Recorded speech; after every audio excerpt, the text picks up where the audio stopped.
হাদিসের মধ্যে রাসূলুল্লাহ সাল্লাল্লাহু আলাইহি সাল্লাম বলেন, কানাত বনু ইসরাঈল তাসুসুহুমুল আম্বিয়া কুল্লামা হালাকা নাবিয়্যুন খালাফাহু নাবিয়্যুন আখার। আল্লাহ তাবারক তাআলা বনি ইসরাঈলকে নেতৃত্ব দেওয়ার জন্য নবী পাঠাইতেন। একটা করে নবী দুনিয়া থেকে বিদায় নিলে আল্লাহ তাবারক তাআলা আরেকটা নবী পাঠাইতেন। কেন? দুনিয়ার মানুষকে শুধু দুনিয়া এবং আখিরাতকে সফল বানানোর জন্য আল্লাহ তাবারক তাআলা নবী পাঠায়। মানুষ আমরা মনে করি ইসলাম শুধু এসেছে আমাদের কবরের জীবন এবং আখিরাতকে সুন্দর করার জন্য। ভুল। কোরআনের মধ্যে আল্লাহ তাবারক তাআলা দোয়া শিখিয়ে দিয়েছেন, রব্বানা আতিনা ফিদ দুনিয়া হাসানা ওয়া ফিল আখিরাতি হাসানা। যে আল্লাহ, আগে আমার দুনিয়া ঠিক করে দাও, দুনিয়া সুন্দর করো, তারপরে আখিরাত সুন্দর করো। তো মানুষকে ইসলাম শুধু আখিরাত শিক্ষা দেওয়ার জন্য না, মানুষের এই দুনিয়ার জীবনটাকে জান্নাত বানানোর জন্য আল্লাহ তাবারক তাআলা ইসলাম দুনিয়াতে পাঠাইছেন, আম্বিয়া কেরামে পাঠাইছেন। তো মানুষ যারা দুনিয়ার বুকে আল্লাহকে ছেড়ে দিয়ে, আল্লাহর বিধান ছেড়ে দিয়ে, আল্লাহর রাস্তাকে ছেড়ে দিয়ে যারা উন্নত করেছে, হাওয়ার উপরে চলা তো শিখেছে, পানির উপরে সাঁতরা শিখেছে, জীবনের রাস্তায়, দুনিয়ার উপরে মানবতার রাস্তায় চলা তারা শিখে নাই। সেই জন্য পৃথিবীর বুকে যারাই উন্নত মানের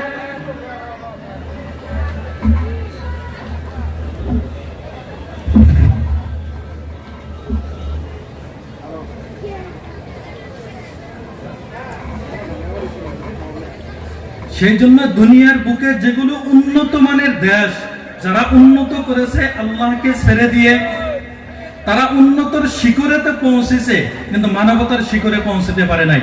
আজকে আমাদের মানুষ সাকসেসকে, সফলতা কাকে বলে, তাদেরকে দেখে দেখে সফল হতে চায়, কিন্তু তাদের বিচারধারা, তাদের মেহনত, তাদের চেষ্টা, তাদের শিক্ষা, এগুলোর পিছনে দৌড়ায় না। দৌড়ায় কি? তাদের হাতের ফোন দেখে, তাদের চুলের স্টাইল দেখে, তাদের হাতের কোকা-কোলা দেখে, তাদের হাতের গুটকা খাওয়া দেখে, তাদের চলার স্টাইল, তাদের মেয়ে পটাইনা স্টাইল, তাদের সিনেমার স্টাইল, এগুলো দেখে দেখে মনে করে এগুলো আমার আইডিয়াল। কিন্তু এদের পিছনের যে মেহনত, ওটার উপরে তাদের আস্থা নাই, ওটার উপরে তাদেরই নাই। তো সাকসেস বলতে কাকে বোঝায়? সাহাবাই কেরাম দুনিয়ার বুকে তারা সাকসেস হয়েছিলেন রাসূলুল্লাহ সাল্লাল্লাহু আলাইহি সাল্লামকে ফলো করে। হযরত মুসআব ইবনে উমাইর রাদিয়াল্লাহু তাআলা আনহু মদিনার বুকে এমন লাক্সারি জীবন তিনি কাটাইতেন, দামি দামি খুশবু আতর ব্যবহার করতেন, এক বেলা দামি খাইতেন, প্রত্যেক বেলায় দামি পোশাক, দামি কাপড় পরিধান করতেন। কিন্তু যেদিন উহুদের যুদ্ধে শহীদ হয়েছেন, রাসূলুল্লাহ সাল্লাল্লাহু আলাইহি সাল্লামের কাছে এসে সাহাবায়ে কেরাম বলেন, ইয়া রাসূলুল্লাহ, মুসআব ইবনে উমাইর শহীদ হয়েছে, তার দাফন করার মতন ব্যবস্থা নাই। একটা চাদর আছে, মাথা ঢাকলে পাও বের হয়ে যায়, পা ঢাকলে মাথা বের হয়ে যায়। আল্লাহ রাসূল বললেন, মাথা ঢেকে দাও, পায়ের উপরে ঘাস দাও। এইভাবে তাদেরকে দুনিয়ার বুকে দাফন করেছেন। অথচ বড় লাক্সারি, বড় স্টাইলিশ জীবন তিনি কাটাইতেন, কিন্তু ইসলামের ছায়াতলে আশ্রয় নেওয়ার পরে নিজের সব কিছু ত্যাগ করে দিয়ে ইসলামের ছায়াতলে আশ্রয় নিয়েছেন। আল্লাহ তাআলা তাদের বিষয়ে আল্লাহ তাআলা কোরআনে বলেছেন, রাদিয়াল্লাহু আনহুম ওয়া রাদু আন। আল্লাহ তাদের উপরে রাজি হয়েছেন এবং আল্লাহর উপরেও তিনারা রাজি হয়েছেন। এটা হলো সবথেকে বড় সাকসেস। দুনিয়ার সফলতা সামান্য কয়েকদিনের জন্য, 40 বছর 60 বছরের জীবনে যদি কেউ সফল হতে চায়, দুনিয়ার বর্তমান যুবকরা ভাবে যে সফলতার সবথেকে শিখরে যিনি পৌঁছেছিলেন, 2010-এ মারা গেছেন মাইকেল জ্যাকসন। তার একটা টিকিট বিক্রির জন্য কোটি কোটি টাকা আমেরিকান ডলারে বিক্রি হইতো। তার ড্যান্স দেখার জন্য মেয়েরা এমন পাগল ছিল।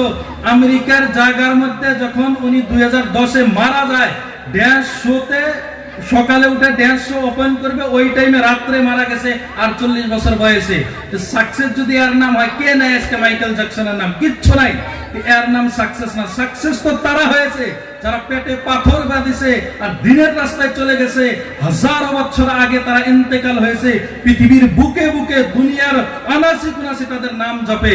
মা বোন যদি মনে করি আমরা যে একটা নায়িকের মতো হবার গেলে আমার আমি বড় সফল হইলাম, অমুকের মতন পোশাক পিন দিতে পারলে বাস আমি ধন্য মনে করি, সারা পৃথিবীর মা বোন যদি এক জায়গায় করে ফাতেমা রাদিয়াল্লাহু তাআলা আনহার মতন সম্মানী জিন্দেগি তো হবে না। সারা পৃথিবীর মা বোন যদি এক জায়গায় এক পাল্লায় করে, আপনার কাছে পুরুষ নৌকে খাদিজার থেকে বেশি সম্মানী হবে, আয়েশার থেকে হবে, জীবনেও হবে না। তো সম্মানের রাস্তা আল্লাহ তাবারক তাআলা ইসলাম রেখেছেন।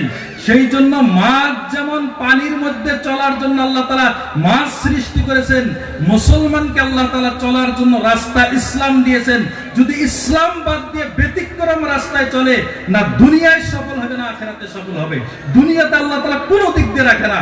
সেই জন্য আজকের পৃথিবী যেটা মুসলমানের অবস্থা, এর পিছনের কারণ হলো ইসলামকে নামে ব্যবহার করি, কাজে ইসলামের পরিচয় নাই, কোনো জায়গার মধ্যে নাই। কোনো কেউ বলতে পারবো না যে আমার ভিতরে ইসলাম আছে। আর সব থেকে বড় ফাঁকি হলো এটার নাম, যে ইসলাম শুধু নাম মনে করি তসবিহ গুনার নাম, ইসলাম শুধু নাম মনে করি, শুধু মনে করি পাঞ্জাবি দাড়ি টুপি আর জুব্বার নাম ইসলাম, মসজিদের সাথে সম্পৃক্ত কিছু লোক ইবাদত করবে আর নাম ইসলাম। জি না, ইসলাম সম্পূর্ণ জীবন বিধানের নাম ইসলাম।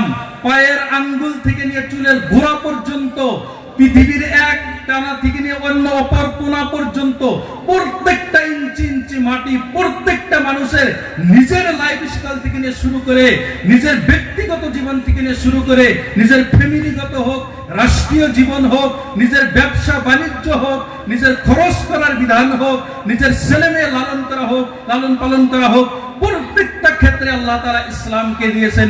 এটার নাম হলো ইয়া আইয়ুহাল্লাযীনা আমানু দুখুলু ফিস সিলমি কাফা, ইসলামের মধ্যে পরিপূর্ণ ঢুকে যাও। আর যদি আধা ইসলাম মানো, আফাতুমিনুনা বিবাযিল কিতাবি ওয়া তাকফুরুনা বিবাদ ওয়া মান ইয়াফআল যালিকা ফাহুয়া খিzyুন ফিল হায়াতিদ দুনিয়া ওয়া ইয়াউমাল কিয়ামাতি ইউরাদ্দুনা ইলা আশাদ্দিল আযাব ওয়া মা আল্লাহু বিগাফিলিন আম্মা তা'মালুন। তুমি যদি কোরআনের এক অংশের উপরে আমল করো, অপর অংশকে তুমি ছেড়ে দাও। যদি তোমার কাছে লাগে যে আকিকার দিন আকিকা করতে হবে, কুরবানির ঈদের দিন কুরবানি করতে হবে, ফজরের নামাজ ছেড়ে দেয়। যেখানে কোনো সুবিধা আছে কতটুক ইসলাম পরিপূর্ণভাবে আমল করে, যেখানে নিজের কোনো ত্যাগ স্বীকার করতে হয় ওখানে মুসলমান মানতে চায় না। আল্লাহ তাআলা বলেন যদি এটাই তোমার বৈশিষ্ট্য হয়, ওয়া মান ইয়াফআল যালিকা ফাহুয়া খিzyুন ফিল হায়াতিদ দুনিয়া, দুনিয়ার জীবনে লাঞ্ছিত এবং অপমানিত হবে। ওয়া ইয়াউমাল কিয়ামাতি ইউরাদ্দুনা ইলা আশাদ্দিল আযাব, আর কিয়ামতের দিন আল্লাহ কঠিন আযাবের দিকে ধাবিত করে দিবেন।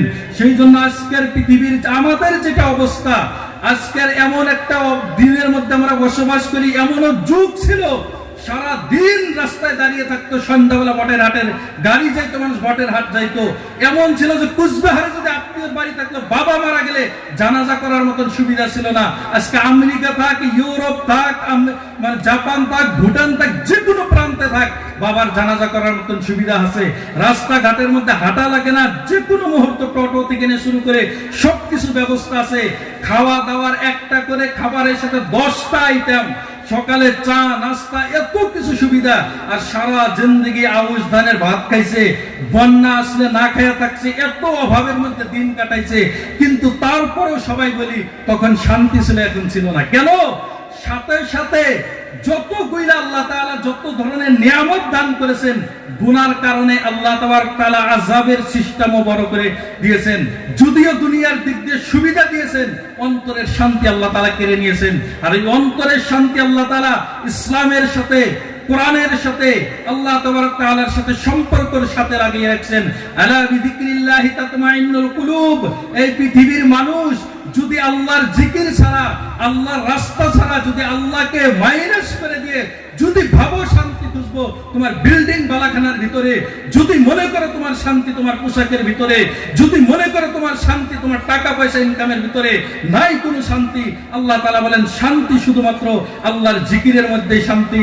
টাকার পাহাড় করে দিয়েছেন, টাকা কামাইতে কামাইতে এমন কোন স্থান নাই যে টাকা নাই।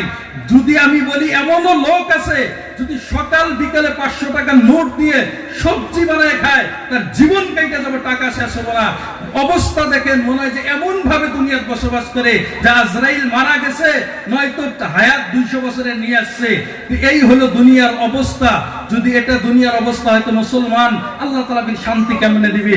যার সকাল থেকে নিয়ে বিকাল, হযরত উমরাইন মাহফুজ দামাত বরকাতুমের আব্বা বলতেন যে মুসলমান কিভাবে শান্তি করবে, মুসলমান কিভাবে উন্নত করবে? যাদের রাত্রি, তাদের সকাল, তাদের বিকাল, প্রত্যেকটা সেকেন্ডে তাদের গুনার রাস্তায় কাটে। যারা রাত যাপন করে মোবাইলে, সিনেমা, ফেসবুক, ইনস্টাগ্রাম, টিকটক, ওর না তো কোনো বেগানা নারীর সাথে কথা বলতে বলতে যাদের রাত হয়, সকাল হয়তো ফজরের নামাজ কাজা করে, যাদের রাত্রি যাপন হয়, যাদের রাত্রি কাটে গুনার রাস্তায়, যাদের সকাল হয় গুনার রাস্তায়, চোখ বন্ধ করে তো গুনাহ, চোখ খুলে তো গুনাহ। সকাল হয়তো রাস্তায় কেউ গান বাজাইতেছে, বিকেলে রাত্রে হয়তো রাস্তায় কেউ গান বাজাইতেছে। এমন যুগ ছিল, সোনালী যুগ, যে যুগের মধ্যে খাবার পাইতো না, কিন্তু সমাজের মধ্যে যদি একটা ডিজে বাজাইতো সমাজে বিচার হইতো।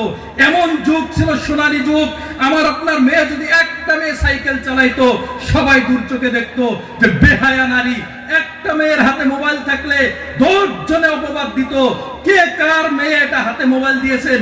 আজকে যদি বলি আমি বক্তব্য রাখি, যে কোনো আমাকে মাইনাস করে বক্তব্য দেই না, আর বক্তব্য এটাই দেয় যেটা নিজের ক্ষেত্রেও কামে লাগে, যাতে আমার দ্বারাই কথা বলে নিজেরও যাতে শরম লাগে, আমিও যাতে ঠিক হইতে পারি। সেজন্য নিজের দুর্বলতাগুলো বয়ানে তুলে ধরি। এটা মনে করবেন না শুধু আপনাদেরকে বলতেছি, আমার নিজেকে আগে বলতেছি, তারপরে আপনাকে বলতেছি। সবারই একই দশা। আজকে হাতে হাতে মোবাইল। জেনা রাসূলুল্লাহ সাল্লাল্লাহু আলাইহি সাল্লাম বলেছেন, কিয়ামতের আগে আগে মানুষের অবস্থা এরকম হবে, সব থেকে নেক মানুষ হবে রাস্তার ধারে যদি কোনো নারী পুরুষ জেনা করে, ওই নেক লোকটা বলবে রাস্তার ধারে কইরো না, ওই গাছের আড়ালে করো, এটা হবে সব থেকে নেক লোক। আজকে রাত্রের মধ্যে মোবাইলের মধ্যে, গুগলের মধ্যে সার্চ করলে এমন কি জিনিস আছে যেটা মানুষের মোবাইলের মধ্যে না আসে। রাত্রে ন্যাংটা সিনেমা দেখতে দেখতে যাদের জোয়ান কাল কেটে যায়, যাদের চোখ দিয়ে জেনা, যাদের কান দিয়ে জেনা, যাদের জবান দিয়ে জেনা, এই অবস্থার মধ্যে আল্লাহ তাআলা শান্তি কোনদিনও দেয় না। যে যুবকের হাতে অ্যান্ড্রয়েড সেট, যার ফেসবুক ইনস্টাগ্রাম, যার মনে করে যারা সাকসেস মনে করে, হাতের মধ্যে একটা গুটকার প্যাকেট থাকবে, ডান হাতে একটা দামি ফোন থাকবে, একটা মেয়ের সাথে কানেকশন থাকবে, সকাল থেকে বিকাল পর্যন্ত একটা কেটিএম বাইক থাকবে, এর নাম সাকসেস। এই যুবক দিয়ে সমাজ পরিবর্তন হবে না। রাসূলুল্লাহ সাল্লাল্লাহু আলাইহি সাল্লাম হাদিসের মধ্যে বলেন যে কিয়ামতের আগে আগে দুনিয়ার অবস্থা এমন হবে যে ইউগসিল ফিতানুকা কিতাইল লাইল, দুনিয়ার ফিতনা এমন ভাবে গ্রাস করে ধরবে যেমন দিনকে রাতের অন্ধকারে গ্রাস করেছে। ইউসবিহুর রাজুলু ফিহা মুমিন ওয়া ইউমসি কাফিরা ওয়া ইউমসি মুমিনান ওয়া ইউসবিহু কাফিরা। কেউ যদি সকালে মুসলমান থাকে বিকালে কাফের হবে, বিকালে যদি মুসলমান থাকে সকালে কাফের হবে। একটা করে মিষ্টির দোকান, একটা করে চাউমিনের দোকান, একটা করে স্কুলের বারিন্দা, টিফিনের টাইম থেকে নিয়ে প্রত্যেকটা সেক্টরে প্রাইভেট টিচার পর্যন্ত যে কোনো জায়গার মধ্যে নারী পুরুষের যেটা সমাগম আর জেনার যে আড্ডা। রাসূলুল্লাহ সাল্লাল্লাহু আলাইহি সাল্লাম বলেন, মা আফশা জিনা ফিল কওমি ফাহুয়া আহলাকাতুহুম। যে জাতির মধ্যে জেনার প্রচলন হবে ওই জাতি ধ্বংস হবে। যাদেরকে মনে করি যে উন্নতর শিখরে যারা পৌঁছেছে, ইউরোপ আমেরিকা, তাদের হেলিকপ্টার, তাদের জাহাজ, তাদের পানি জাহাজ, তাদের বিমান, তাদের ফ্লাইট, তাদের সবকিছু টেকনোলজির উন্নত 100 বার মানি, কিন্তু ফ্যামিলিগতভাবে তারা এতটা দুর্বল, এতটা দুর্বল। তাদের দেশে এমন অবস্থা হয়েছে জেনা করতে করতে নাইট ক্লাব খুলে রেখেছে জেনার জন্য। তারপরেও খোদার কসম, আমেরিকাতে যতটা রেপ আমেরিকাতে হয়, যতটা রেপের কেস আমেরিকাতে হয়, পৃথিবীর কুত্তাও হয় না। এত মিডিয়া বিকৃত দেখায় না। মুসলমান কুত্তা মারলে সন্ত্রাসবাদী হয়। তারা 10 লাখ আফগানিস্তানকে হত্যা করেছে। যাদের মাথার উপরে ইরাকের 12 লাখ মানুষের খুন, যাদের মাথার উপরে ফিলিস্তিনের হাজার হাজার মানুষের রক্তর খুন, যাদের মাথার উপরে, তারা সন্ত্রাসবাদী না। সন্ত্রাসবাদী আফগানিস্তানের মুসলমান, সন্ত্রাসবাদী তো তালিবান। মিডিয়া দেখায় না। ইউরোপ আমেরিকার যেগুলো অবস্থা, তারা দুনিয়াতে তো উন্নত মানচিত্রে পৌঁছেছে, সফলতার রাস্তায় তারা পৌঁছে নাই।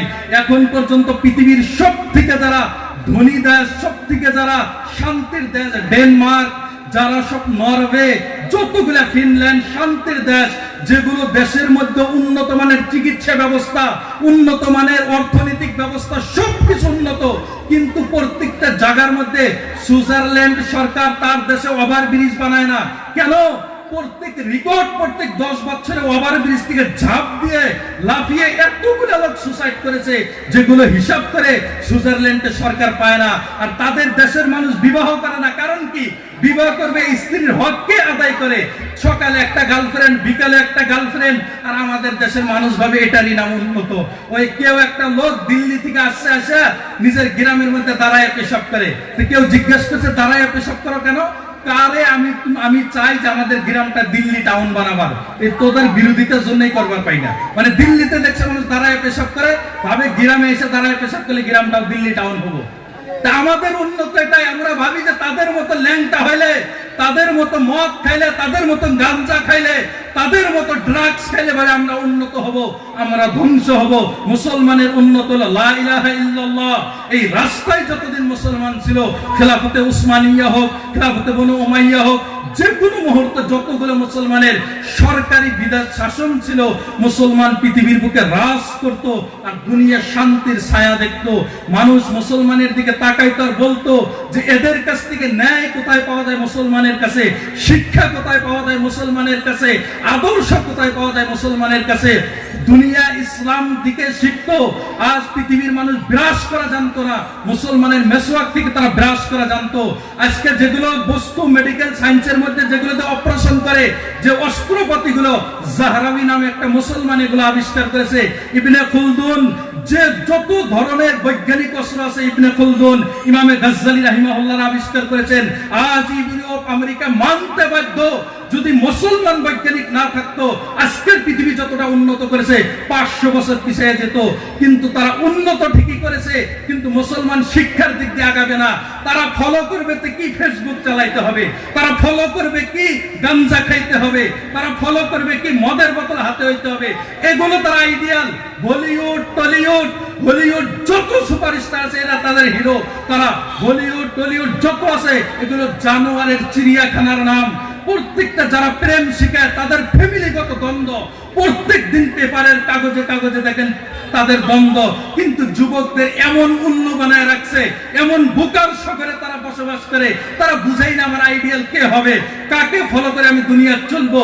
মুসলমানের আইডিয়াল ছিল সালাহুদ্দিন আইয়ুবী, মুসলমানের আইডিয়াল ছিলেন মুহাম্মদ বিন কাসিম, মুসলমানের আইডিয়াল ছিলেন মুহাম্মদ বিন মুরাদ আল ফাতেহ, মুসলমানদের আইডিয়াল ছিলেন ওমর ইবনুল খাত্তাব, মুসলমানদের আইডিয়াল ছিলেন মুহাম্মদুর রাসূলুল্লাহ সাল্লাল্লাহু আলাইহি সাল্লাম। সেই জন্য রাসূলুল্লাহ ওমর ইবনুল খাত্তাব রাদিয়াল্লাহু তাআলা আনহু বলতেন, আমি যতদিন ইসলাম কবুল করি নাই আমি উট পালাও জানতাম না। আল্লাহ তাআলা ইসলামের বদৌলত আমাকে রাষ্ট্র শাসন করার ক্ষমতা দান করেছেন। ইসলাম এমন কিছু, ইসলাম শুধু আপনাকে আখিরাত শিখাইতে আসে নাই, দুনিয়ার লাইনে ইসলাম আপনাকে এতটুকু শিক্ষা দিবে যে দুনিয়ার লাইনের প্রত্যেকটা ইঞ্চি, সেক্টরে সেক্টরে শান্তির রাস্তা খুঁজে পাবো তো মানুষ ইসলামের ছায়াতলে। ইসলাম মানুষ যখন প্রকৃত মুসলমান আমরা হব, আমাদের দেখে যখন মানুষ মুসলমান ইসলাম শিক্ষা নিবে, সারা পৃথিবীর মধ্যে শান্তি আসবে। যেমন মুসলমান দিয়ে সারা পৃথিবীতে শান্তি আসছিল। তো বলতেছিলাম যতগুলো মানুষ পৃথিবীর যে কোনো জায়গার মধ্যে যা কিছু করুক মুসলমানদের কাছ থেকে তারা শিখতো। আজকে মিলিটারি কোন পুলিশের সিস্টেম হযরত ওমর ইবনুল খাত্তাব রাদিয়াল্লাহু তাআলা আনহু থেকে শিখা সবগুলো ওনারা শিখিয়ে গিয়েছেন। কিন্তু মুসলমানের দুর্দিনের অবস্থা দেখে, মুসলমানের আজকে ঈমান আমল থেকে দূরে সরার কারণে আল্লাহ তাআলা মুসলমানকে এমন অধঃপতনের নিচে পাঠিয়ে দিয়েছেন। মাওলানা আবুল হাসান আলী নাদভী রাহিমাহুল্লাহ একটা কিতাব লিখেছিলেন, মুসলমানকে আলমে ইসলাম পর, আলমে দুনিয়া পর মুসলমানকে উরুজ ও জাওয়াল, মানে মুসলমানের উন্নত আর মুসলমানের অধঃপতনে দুনিয়ার কি ক্ষতি হয়েছে।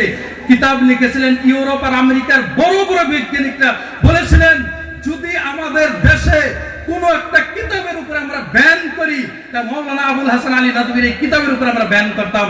কারণ আজ ইউরোপ আর আমেরিকার মধ্যে প্রত্যেক মিনিটে মিনিটে 200-300 মানুষ ইসলাম কবুল করে। ইসলাম দেখে মিডিয়া দেখায় না, মিডিয়া দেখায় না, মিডিয়া দেখাবে কেমনে? তারা যেখানে মুসলমানের সাথে যুদ্ধ হয় তখন বলে যে তালিবান সন্ত্রাসবাদী, অমুকে আফগানিস্তানের সাথে যারা যুদ্ধ করে মুসলমানের সন্ত্রাস সাজায়, আর ওখানে ইউক্রেন আর রাশিয়ার যুদ্ধ হয়, সন্ত্রাসবাদী কেউ না, কেউ সন্ত্রাসবাদী না। রাশিয়াও সন্ত্রাসবাদী না, ইউক্রেনও সন্ত্রাসবাদীও না, ন্যাটো সন্ত্রাসবাদী না, রাশিয়াও সন্ত্রাসবাদী না, কেউ না। কারণ কি? দুই দেশই মুসলমান না যায়। তো মুসলমান চিনেন, পৃথিবী চিনেন যে তোমার আমার শত্রুকে। আশাদ্দুন নাসি আদাওয়াতান লিল্লাযিনা আমানুল ইয়াহুদা ওয়াল্লাযিনা আশরাকু। এই মুসলমান, তোমাদের সবথেকে বড় শত্রু ইহুদি। তোমার পোশাক ইহুদির মতো, আমার চুল কাটার ফ্যাশন ইহুদির মতন, আমার পায়জামা ইহুদির মতন, আমার প্যান্ট ইহুদির মতন। ফের আমি মুসলমানের বাচ্চা পরিচয় দেই, আমরা মনে করি আমরা মুসলমান। তো মাওলানা নোমানী রাহিমাহুল্লাহ উনি লখনৌর একটা স্টেশনে দাঁড়িয়েছিলেন, 1948-এর ঘটনা, ভারতবর্ষ লখনৌর মধ্যে। একটা মুসলমান দাঁড়ায় ছিল ওই জায়গার মধ্যে, একটা ইংরেজ দাঁড়ায় ছিল। ইংরেজ চা খাইতেছে, চা ভুলেতে চার কাপের মধ্যে একটা বরফের টুকরা পড়ে গেছে।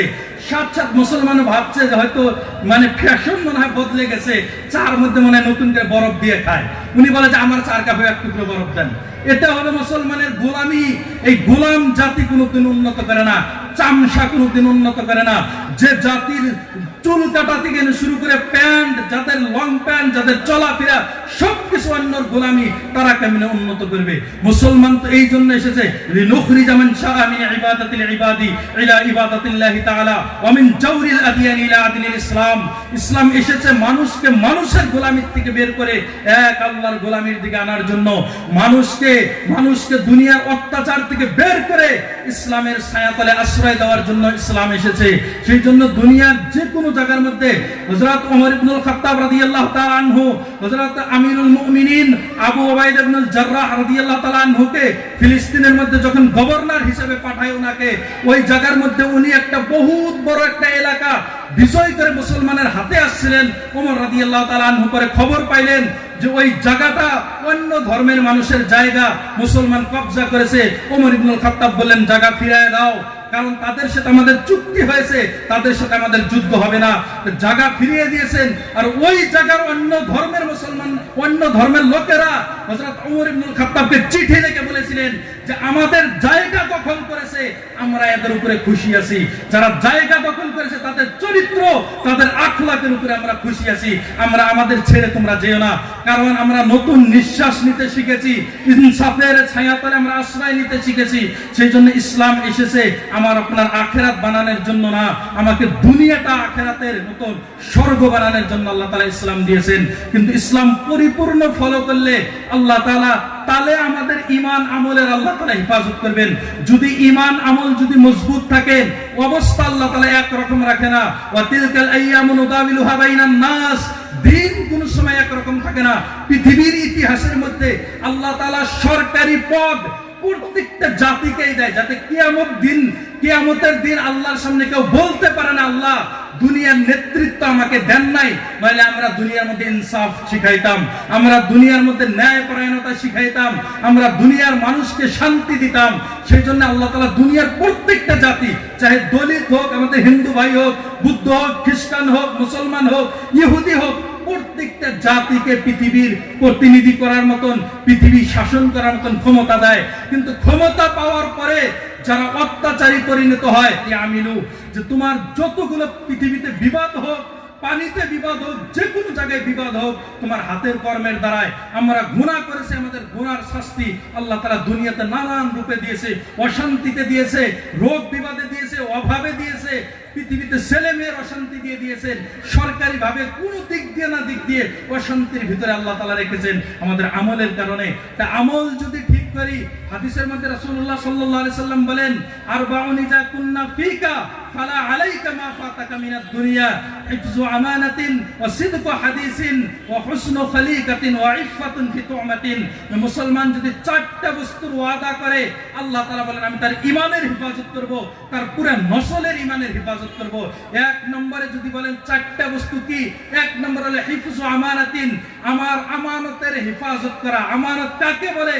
যে মসজিদের টাকা, মাদ্রাসার টাকা, জনগণের টাকা, রাস্তার টাকা, স্কুলের টাকা আমার কাছে আছে, এক টাকা ভক্ষণ করা যাবে না। আমানতের খেয়ানত। আমার শরীর আমার কাছে আমানত, আমার সময়টা আমার কাছে আমানত। আমি যদি সরকারি চাকরি করি, যেখানে যা করি, ওই চাকরির ডিউটির সময়টা আমার কাছে আমানত। যদি আমি আর খেয়ানত করি, আল্লাহর কাছে ধরা দিতে হবে। এক নম্বরে আমানতের খেয়ানত। তার মানে হলো যে আমার কাছে আমার দায়িত্ব থেকে আমাকে বেরোতে হবে, যে আমার উপরে আমার ছেলেমেয়ের কি দায়িত্ব। বাবা মারা গেছে 10 বছর হয়, বোনকে ভাগাংশ দেই না, বোনকে আটকায় রেখেছি, কিছু বলতেও দেই না, কারণ কি নাই রানবো না। এই যে বোনের টাকা বছরের পর বছর আবাদ করে খাইতেছে, হারাম ভিতরে যায়। তারপরে রাসূলুল্লাহ সাল্লাল্লাহু আলাইহি ওয়াসাল্লাম সেই জন্যই তো বলেন কাইফা ইউস্তাজাবুদ দাওয়া মালবাসুহু হারামুন ওয়া মাকুলুহু হারামুন ওয়া মাশরাবুহু হারামুন। দোয়া করলে কেমনে কবুল হবে? যার খানা হারাম রাস্তায়, যার পানি পান করে হারাম রাস্তায়, যার পোশাক হারাম রাস্তায়, যার বাড়িঘর হারাম রাস্তায়, সারা জিন্দেগি তাহাজ্জুদের কান্না করে দোয়া করুক, জায়নামাজের মতো উল্টা হয়ে লটকে দোয়া করুক, খানায় কাপড় গিলাফ ধরে দোয়া করুক, আল্লাহ বলে দোয়া কবুল করব না। মুসলমানের এই দুর্দশার মধ্যে কেন দোয়া কবুল হয় না? আগের যুগ হয়তো যে কেউ যদি বৃষ্টির জন্য ময়দানে দোয়া করবার যাইতো, হাত তোলাও লাগে না, দোয়া কবুল হয়ে যাইতো। আর আজকে 5000 বছর পূর্বের একটা লাশ সমুদ্র থেকে উঠায় নিয়ে মিশরের জাদুঘরে আজও রেখে দিছে, আজও পরে মরে নাই। এটা দুনিয়ার মানুষকে দেখানোর জন্য দেখো, অত্যাচার ফেরাউনের থেকে বড় কেউ হতে পারবে না, আর ন্যায় মুসা আলাইহিস সালামের থেকে কেউ হতে পারবে না। সেই জন্য মুসাকে যুগে যুগে মুসা হলে আল্লাহ তাআলা ফেরাউনকে ধ্বংস করবে। দরকার মুসা আলাইহিস সালামের মতন ঈমান বানানোর, দরকার আবু বকরের মতন ঈমান বানানোর। দুনিয়ার যারা শত্রু আল্লাহ তাআলা তাদেরকে ধ্বংসে পরিণত করে দিবে যদি মুসলমান প্রকৃত মুসলমান হয়। আমালুকুম উম্মালাকুম, যেরকম তোমার আমল হবে তোমার উপরে প্রতিনিধিত্ব ওইরকমই আমি দান করব। যদি তুমি মনে করো যে তোমার আমল আবু বকরের মতো হবে, তোমার প্রতিনিধি মুহাম্মদুর রাসূলুল্লাহ হবে। যদি তোমার আমল ভালো হয়, তোমার প্রতিনিধি আবু বকরের মতো হবে। তোমার প্রতিনিধিত্ব করা মানুষগুলো, শাসন করা মানুষগুলো তোমার শাসক ওমরের মতন হবে। আর যদি তোমার আমল না তোমার ফজরের খবর, না তোমার জোহরের খবর, না পর্দার খবর, না বিজনেস হালাল কি হারাম, খরচ করছে কোথায়, হালাল কি হারাম, ফ্যামিলির কোনো খবর নাই, ফের তোমার শাসক ফেরাউন হবে। সেই জন্য দুনিয়ার প্রত্যেকটা মিনিটের যে অবস্থা ভয়াবহ আসতেছে, ভালো অবস্থার আশা করে লাভ নাই। ওমা আসাবা মিন মুসিবাতিন ইল্লা বিমা কাসাবাত আইদিন নাস, তোমার হাতের দ্বারাই তোমার যত আপদ বিপদ পৃথিবীতে আসবে তোমার হাতের কর্মের দ্বারাই আসবে। জাহারাল ফাসাদু বিল বাররি ওয়াল বাহরি বিমা কাসাবাত আইদিন নাস লিইউযিকাহুম বা'দাল্লাযী আমিলু, যে তোমার যতগুলো পৃথিবীতে বিবাদ হোক, পানিতে বিবাদ হোক, যে কোনো জায়গায় বিবাদ হোক, তোমার হাতের কর্মের দ্বারায়। আমরা গুনাহ করেছি, আমাদের গুনার শাস্তি আল্লাহ তাআলা দুনিয়াতে নানান রূপে দিয়েছে, অশান্তিতে দিয়েছে, রোগ বিবাদে দিয়েছে, অভাবে দিয়েছে, পৃথিবীতে ছেলে মেয়ের অশান্তি দিয়ে দিয়েছেন, সরকারি ভাবে কোনো দিক দিয়ে না দিক দিয়ে অশান্তির ভিতরে আল্লাহ তাআলা রেখেছেন আমাদের আমলের কারণে। তা আমল যদি ঠিক করি, হাদিসের মধ্যে রাসূলুল্লাহ সাল্লাল্লাহু আলাইহি সাল্লাম বলেন, আরবাউন ইজা কুন্না ফিকা ফালা আলাইকা মা ফাতাকা মিনাদ দুনিয়া, হিফযু আমানাতিন ওয়া সিদকু হাদিসিন ওয়া হুসনু খলিকাতিন ওয়া ইফফাতুন ফি তুমাতিন। মুসলমান যদি 4টা বস্তুর ওয়াদা করে, আল্লাহ তাআলা বলেন আমি তার ঈমানের হেফাজত করব, তার পুরো নসলের ঈমানের হেফাজত করব। এক নম্বরে যদি বলেন 4টা বস্তু কি, এক নম্বর হলো হিফযু আমানাতিন, আমার আমানতের হেফাজত করা। আমানত কাকে বলে? যে মসজিদের টাকা, মাদ্রাসার টাকা, জনগণের টাকা, রাস্তার টাকা, স্কুলের টাকা আমার কাছে আছে, 1 টাকা ভক্ষণ করা যাবে না। আমানতের খেয়ানত। আমার শরীর আমার কাছে আমানত, আমার সময়টা আমার কাছে আমানত। আমি যদি সরকারি চাকরি করি, যেখানে যা করি, ওই চাকরির ডিউটির সময়টা আমার কাছে আমানত। যদি আমি আর খেয়ানত করি, আল্লাহর কাছে ধরা দিতে হবে। 1 নম্বরে আমানতের খেয়ানত। তার মানে হলো যে আমার কাছে আমার দায়িত্ব থেকে আমাকে বেরোতে হবে। যে আমার উপরে আমার ছেলেমেয়ের কি দায়িত্ব? বাবা মারা গেছে 10 বছর হয়, বোনকে ভাগাংশ দেই না, বোনকে আটকায় রেখেছি, কিছু বলতেও দেই না, কারণ কি নাই রানবো না। এই যে বোনের টাকা বছরের পর বছর আবাদ করে খাইতেছে, হারাম ভিতরে যায়। তারপরে রাসূলুল্লাহ সাল্লাল্লাহু আলাইহি ওয়াসাল্লাম সেই জন্যই তো বলেন, কাইফা ইউস্তাজাবুদ দাওয়া মালবাসুহু হারামুন ওয়া মাকুলুহু হারামুন ওয়া মাশরাবুহু হারামুন। দোয়া করলে কেমনে কবুল হবে? যার খানা হারাম রাস্তায়, যার পানি পান করে হারাম রাস্তায়, যার পোশাক হারাম রাস্তায়, যার বাড়িঘর হারাম রাস্তায়, সারা জিন্দেগি তাহাজ্জুদের কান্না করে দোয়া করুক, জায়নামাজের মতো উল্টা হয়ে লটকে দোয়া করুক, খানায় কাপড় গিলাফ ধরে দোয়া করুক, আল্লাহ বলে দোয়া কবুল করব না। মুসলমানের এই দুর্দশার মধ্যে কেন দোয়া কবুল হয় না? আগের যুগ হয়তো যে কেউ যদি বৃষ্টির জন্য ময়দানে দোয়া করবার যাইতো, হাত তোলাও লাগে না, দোয়া কবুল হয়ে যাইতো। আর আজকের যুগে যত এই যে দোয়া, সকালে দোয়া, বিকালে দোয়া, দাওয়াত করে দোয়া, এত দোয়া, জলসার করে দোয়া, জোর করার পরে দোয়া, মোনাজাতে এত মোনাজাত, একটা দোয়া কবুল হয় না। পিছনের কারণ হারাম রাস্তা, এত হারাম খাওয়া, নিজের বিজনেস হারাম রাস্তায়, সুদের টাকায়, লোনের টাকায়, পুরো লম্বা চূড়া দিনদারি, তসবিহ হাতে সবকিছু, বাড়ির বিল্ডিং তো লোনের টাকায়, লম্বা চূড়া দিনদারি সবকিছু, বোনের 4 বিঘা সম্পত্তি মেরে নিজের নামে করে নিয়েছেন, পুরো লম্বা চূড়া দিনদারি সবকিছু বইয়ের মহারণা মেরে দিয়েছেন, পুরো লম্বা চূড়া সবকিছু দিনদারি সবকিছু ঠিক আছে, বিজনেস তো সারা জিন্দেগি হারাম রাস্তায়। তো কেমনে দোয়া কবুল হবে? তো সেই জন্য 1 নম্বর হলো হিফযু আমানাতিন, আমার উপরে যেগুলো হক আছে পরিশোধ করব। রাসূলুল্লাহ সাল্লাল্লাহু আলাইহি সাল্লামের কাছে কোনো জানাজা আসলে আল্লাহ রাসূল আগে জিজ্ঞাসা করতে ঋণ আছে কিনা, যদি বলতে ঋণ আছে আল্লাহ রাসূল বলে সাল্লু আলা সাহিবিকুম, তোমাদের সঙ্গীরা তোমরা জানাজা করো, আমি মুহাম্মদ রাসূলুল্লাহ জানাজা করব না। আল্লাহ রাসূল জানাজাই করতো না, অথচ সবথেকে পৃথিবীর বুকে সবথেকে দয়ালু মানুষ যিনি নিজের চেহারায় পাথর মারছে বদদুয়া করে নাই, ওই লোকটা নিজের সাহাবাই কেরামের জানাজার নামাজ পড়তো না যদি ঋণ থাকতো। আর আমরা বলি যে জানাজার সামনে কেউ দাঁড়ায় যদি বলে এর কাছে আমি টাকা পাই, আরে জানাজার সামনে বললো এই কয়টা টাকা, কেন বলবে না? ও মরলো কেন টাকা না দিয়ে? আল্লাহ রাসূল বলেন যে তোমার যদি তুমি ঋণ করো, 2টা রাত্রে তুমি যাপন করবে না, তোমার বালিশের নিচে ওসিয়তনামা লিখতে হবে যে অমুকের কাছে আমার ধার আছে, টাকা ধার নিয়েছি, এই টাকা তুমি দিয়ে দিও। তুমি টাকা ঋণ করে মরবা, তোমার জানাজার সামনে কেউ দাঁড়াবে আর তুমি বলবা যে এটা খারাপ হয়েছে, কোনো খারাপ হয় নাই। এটাই শিক্ষা ইসলামের। কেন? ওর হক ওটা না দিয়ে আল্লাহ রাসূল জানাজা করতো না। আমি আপনি কে? আমি আপনি কে? এক নম্বরে হলো আমার উপরে কারো হক যাতে না থাকে। হাদিসের মধ্যে আল্লাহ রাসূল সাল্লাল্লাহু আলাইহি সাল্লাম বলেন কিয়ামতের দিন পাহাড় নেকি সমান পাহাড় নিয়ে আসবে, পাহাড় সমান নেকি নিয়ে আসবে, কিন্তু কারো টাকা মেরে খেয়েছে, কারো গালি দিয়েছে, কারো অত্যাচার করেছে, সব নেকি কিয়ামতের দিন ভাগ করে দিতে দিতে লাস্টে নিজের ঝুলাই কিছু থাকবে না। তোর গুনাহ, তার গুনার পাল্লাটা ওর কাছে দিয়ে দিয়াকে জাহান্নাম রসিদ করবে। সেই জন্য নিয়ত করবেন আমার উপর যদি 1 টাকা কারো ঋণ থাকে না। যারা যারা দেওয়ানি করেন, সমাজের মধ্যে প্রতিনিধিত্ব করেন, তারা ইনসাফ করবেন। ইনসাফ ওয়া আকরাবুল তাকওয়া, এটাই পরহেজগারি। রাসূলুল্লাহ সাল্লাল্লাহু আলাইহি সাল্লাম হাদিসের মধ্যে বলেন সাবআতুন ইউযিল্লুহুমুল্লাহু ফি জিল্লিহি ইয়াউমুন লা জিল্লা ইল্লা জিল্লুহু, যে 7 জন ব্যক্তি কিয়ামতের দিন আল্লাহ তাআলা আরশের নিচে ছায়া দিবেন। তার 1 নম্বর হলো ইমামুন আদিলুন, যারা ন্যায়পরায়ণ বাদশা, যারা অত্যাচার করে না। সেজন্য রাস্তাঘাটের হোক, মেম্বার থেকে নিয়ে শুরু করে সব জায়গার মধ্যে দুর্নীতি, এত দুর্নীতির শিকরে আর মনে করে যে আমাদের বরকত হবে। হাদিসের মধ্যে আল্লাহ রাসূল বলেন ইন্না হাযাল মাল হুলওয়াতুন খাসিরাতুন ওয়া ইন আশরাফা বিনাফসিন বুরিকা লাহু, তোমার টাকা সম্পত্তি এটা একটা তোমার একটা নাস্তার মতন পুরো চাহিদার বস্তু। যদি তুমি তোমার অন্তরে লোভ করে নাও আল্লাহ তাআলা এর মধ্যে বরকত দেয় না। যদি তোমার লোভ না থাকে ভিতরে, বাস কামাই করছে, টাকা এসে গেছে, আল্লাহ তাআলা তার ভিতরে বরকত দেয়। বরকত আলাদা জিনিস, টাকা পয়সা আলাদা জিনিস। 1000 কোটি টাকা কামাই করবেন, আল্লাহ যদি কয় বরকত দিব না, তোর 10 লাখ টাকা 5 লাখ জেলখানাতে খাওয়াবো উকিলে, আর 5 লাখ হসপিটালে খাওয়াবো ডাক্তারকে, তা আমার টাকা কোথায় ধরা দিব? কোন জায়গায় ধরা দিব না। আর যদি আল্লাহ তাআলা 10 টাকাও দেয়, যদি ওর ভিতরে আল্লাহ তাআলা বরকত রাখে, আল্লাহ তাআলা ওর মধ্যে বহুত কিছু দান করতে পারেন। সেই জন্য মা বোনদেরকে বলবো, অল্প আন্দোলন ভাঙছে, বন্ধনের রাস্তায় দৌড় মারবেন না। 2 টাকার লোভের কারণে সেলফ হেল্প গ্রুপে যায় কুত্তার মতন লাইন ধরে থাকেন। শরম লাগে বলতে গেলে। রাসূলুল্লাহ সাল্লাল্লাহু আলাইহি সাল্লামের ভাষায় কুত্তা বলছে। আল্লাহ রাসূল বললেন যে দুনিয়া মরা বস্তুর মতন, আর দুনিয়া জিফা ওয়া তালিবুহা কিলাবুন, দুনিয়া মরা বস্তু, এর পিছনে যারা চলে তারা কুত্তার মতন। আল্লাহ রাসূল কুত্তা কেন বললেন? এই জন্য বললেন কুত্তা নিজে খায়, আরেকজনকে খাইতে দেয় না। তো তারা দুনিয়া লোভী, ও চাই আমি একলাই ধনী হই আর কেউ যেতে পায় না, অমুকে ধনী হয় আমি একলাই হব, এটা কুত্তা স্বভাব। আল্লাহ রাসূল হাদিসে বলেন আরেকটা অভ্যাস, কুত্তা রাত্রেও খায় দিনেও খায়। যারা দুনিয়া লোভী হয় তারা রাত্রেও কামায় দিনেও কামায়। সেই জন্য আল্লাহ রাসূল কুত্তা বলছেন, শিয়াল বলে নাই, শগুন বলে নাই। কেন? শগুন রাত্রে খায় না দিনে খায়, আর শগুন সবাইকে নিয়ে খায়।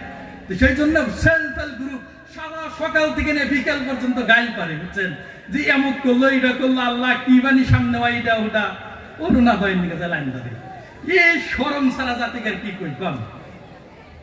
টাকা পয়সা পাইলে দুনিয়ার কিচ্ছু মানে না, কোনো কিচ্ছু হুঁশ থাকে না, ফির গাইল পারেন কে? ফির ছায়া তলে আশ্রয় দেন না, ফির গাইল পারেন কেন? টাকার পিছনে দৌড়েন না, এটা এমনই বস্তু জীবনেও ধরা দেব না। আল্লাহ রাসূল বলেন যে ইন্নাল ইবনে আদম ওয়াদিয়ান মিন যাহাবিন, যদি বনি আদমের 2টা সোনার পাহাড় দেওয়া হয়, সোনার জঙ্গল দেওয়া হয়, ও 3টা চাবে যে 2টা কম করছে। লা ইয়ামলাউ জাওফা ইবনে আদম ইল্লা তুরাব, কবরের মাটি উপরে না পড়া পর্যন্ত এই পেট কোনদিন ভরে না।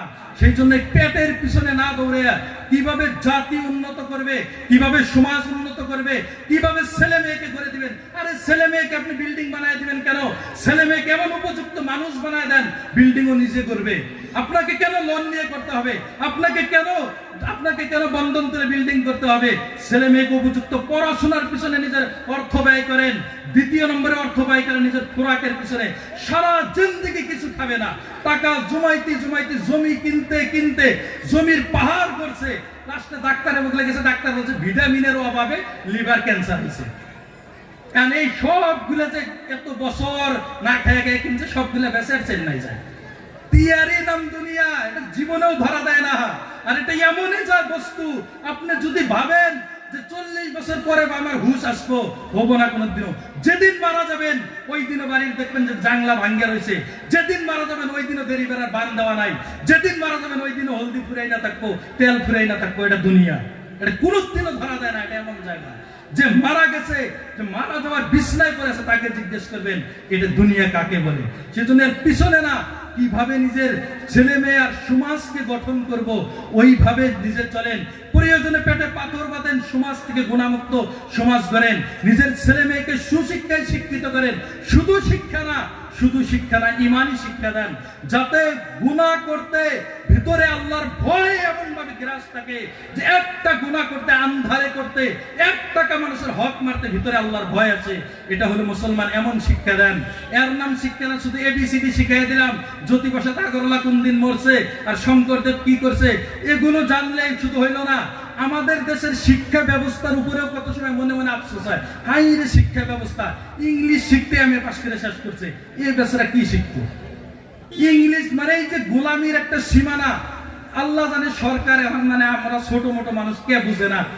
জাপানের মানুষ, চায়নার মানুষ, পুরো মেডিকেল সায়েন্স, পুরো সায়েন্স সবকিছু তাদের ভাষায় পড়ে। ইংলিশের গোষ্ঠী উড়াই দিচ্ছে, কোনো ইংলিশ টিংলিশ নাই। জার্মানের মধ্যে কোনো ইংলিশ পড়ায় না, তারা ছোট থেকে বিজ্ঞান টিজ্ঞান পড়ায় দেয়। তো আমাদের দেশের বৈজ্ঞানিকরা কি বানায়? ওই 2-4টা অটো বানাইছে, অটো তো তাও চায়না থেকে আসে, বানাইছে একটা ট্যাক্টরি। সব কিছু তো বিদেশ। হিরো হুন্ডা কন, মারুতি সুজুকি কন, প্লেন কন, ইন্ডিগো কন, এয়ার ইন্ডিয়া কন, যা কিছু সব বিদেশ। তারা পড়াশোনা করে, আমাদের দেশের গুলো ইংলিশ শিখে খালি। আর সকাল বিকাল মানে মোবাইল চালাবো কয়টা, ওই 5টা-6টা ইংলিশ শিখে। আর স্টাইল শুধু, মাথার চুল কেমনে কাটবে, কেমনে কাটবো। জাপানিজদের দেখো, সততা দেখো, আদর্শ দেখো। তাদের হিরোশিমার মধ্যে বোমাবারি করে যতটা আমেরিকা জাপানের একদম অস্তিত্ব শেষ করেছিল, ওখান থেকে উন্নতর শিখরে পৌঁছে গেছে। আজকে পৃথিবীর মধ্যে যদি মেড ইন জাপান কোন বস্তুতে লেখা থাকে, ওটা মানে চোখ বন্ধ করে নেয়, কারণ তারা সৎ। সেই জন্য সৎ। আর যদি মনে করেন যে শুধু খালি ফলো করব, টিকটকারদের পিছনে চলবো, এই যে যারা হিরো, যারা সকালে মদের অ্যাড করে, যারা বিকালে গুটকার অ্যাড করে,